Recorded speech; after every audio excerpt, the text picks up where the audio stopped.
Bulan merupakan satu dari sedikit benda langit yang bisa kita amati dengan mata telanjang. Di tata surya kita, bulan menjadi satelit terbesar kelima. Diameternya lebih dari 3.460 km, lebih besar dari Pluto. Permukaan bulan berlekuk-lekuk karena dipenuhi dengan gunung berapi, kawah bekas hantaman batu luar angkasa, dan kubangan lava padat. Dulu, lava ini menyembur melalui kerak bulan saat asteroid menghantam permukaannya. Bulan memang satelit alami yang sangat padat.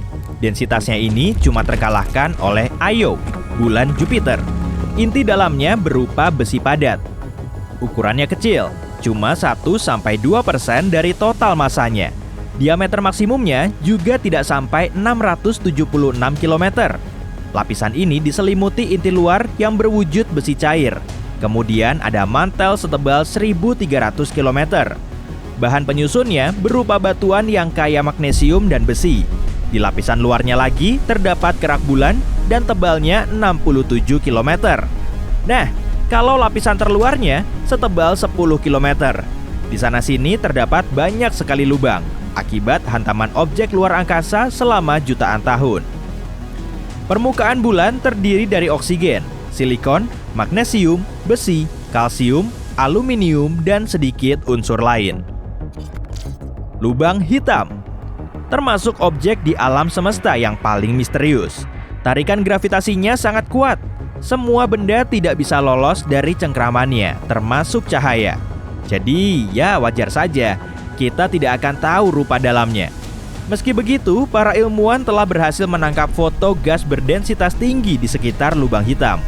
Komposisi kimianya unik karena mengandung banyak sekali hidrogen sianida dan hidrogen sulfida.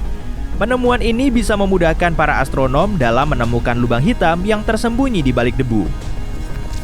Komet, objek luar angkasa yang dijuluki bola salju kotor ini juga melepaskan debu atau gas. Menurut keyakinan para astronom, lebih dari 4,5 miliar tahun lalu, komet menjadi komponen sisa dari zat pembentuk tata surya. Beberapa komet memang mengorbit matahari, tapi kebanyakan terdapat di awan Oort, batas terjauh tata surya kita. Inti komet berwujud padat dan inti dalamnya berupa batuan kecil. Intinya berdiameter hingga 16 km, tersusun atas es dan debu, serta dilapisi oleh materi organik gelap. Esnya tidak hanya terdiri dari air beku loh, tapi juga gas beku, karbon dioksida, karbon monoksida, amonia, dan metana. Sebagian komet mengandung banyak es atau batu, tapi ada juga yang kandungan debunya lebih banyak. Saat mendekati matahari, bagian komet yang beres akan menyublim. Kabut ini disebut koma. Lebarnya bisa mencapai 1,6 juta kilometer dan panjangnya 161 juta kilometer. Ekor komet terbentuk dari angin surya dan sinar matahari. Karena itulah arahnya selalu menjauhi matahari. Asteroid. Ukuran batu luar angkasa ini bervariasi, mulai dari sekecil bongkahan batu sampai sebesar lapangan sepak bola. Benda langit ini merupakan sisa batuan padat di piringan gas, serta sejumlah debu di sekitar matahari muda 4,5 miliar tahun yang lalu. Bahan penyusun utama asteroid terdiri dari campuran batu atau tanah, silikat, dan logam. Misalnya saja besi dan nikel. Jarak asteroid dari matahari juga mempengaruhi kandungannya. Yang di dekat matahari kebanyakan mengandung karbon serta sedikit oksigen, hidrogen, dan nitrogen. Sedangkan yang berjauhan terdiri dari batu silikat. Asteroid metalik mengandung 80% besi dan 20% logam lain seperti emas, magnesium, platina, palladium, dan nikel. Meteoroid. Kebanyakan meteoroid terbentuk oleh tabrakan asteroid. Ada juga mikrometeoroid yang sudah dikenal luas. Meteoroid terbuat dari silikon dan oksigen. Sebagiannya mengandung logam seperti nikel dan besi.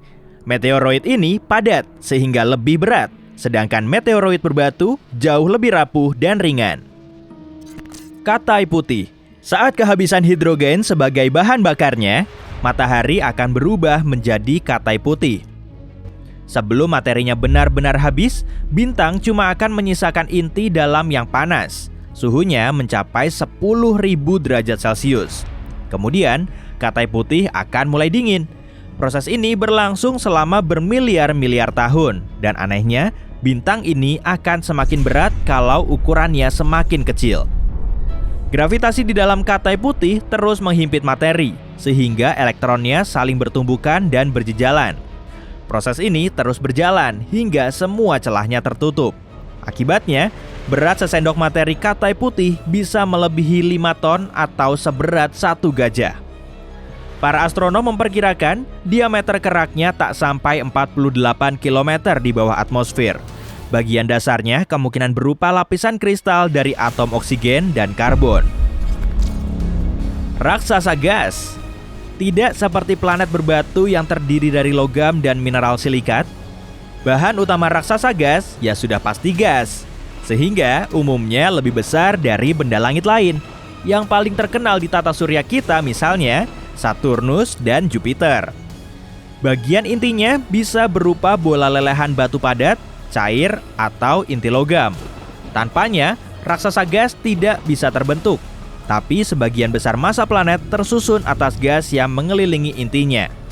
Meskipun bisa beragam, gas yang paling umum berupa hidrogen dan helium, serta sedikit senyawa kelumit, metana, amonia, dan air.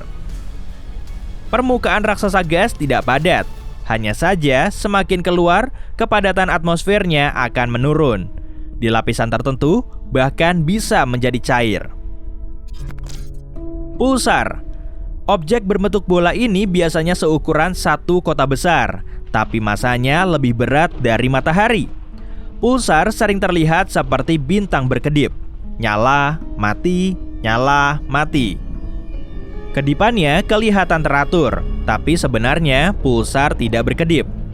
Bintang neutron ini terus berputar, medan magnetnya juga super kuat. Kekuatannya bisa sampai 1 kuadriliun kalinya bumi. Medan magnet ini mengirimkan aliran partikel ke kedua kutub magnet, sehingga bisa menghasilkan 2 berkas sinar benderang yang menyorot ke arah berlawanan. Karena itulah, pulsar terlihat seperti berkedip sambil berputar. Inti pulsar mudah sekali mengalir, jadi kalau digerakkan, kemungkinan akan terus berputar. Intinya dikelilingi oleh kerak dalam dan kerak luar yang kaku. Permukaannya berupa kristal. Raksasa merah. Kadang, saat bintang sudah kehabisan hidrogen, atom helium mulai membentuk unsur yang lebih besar, misalnya karbon.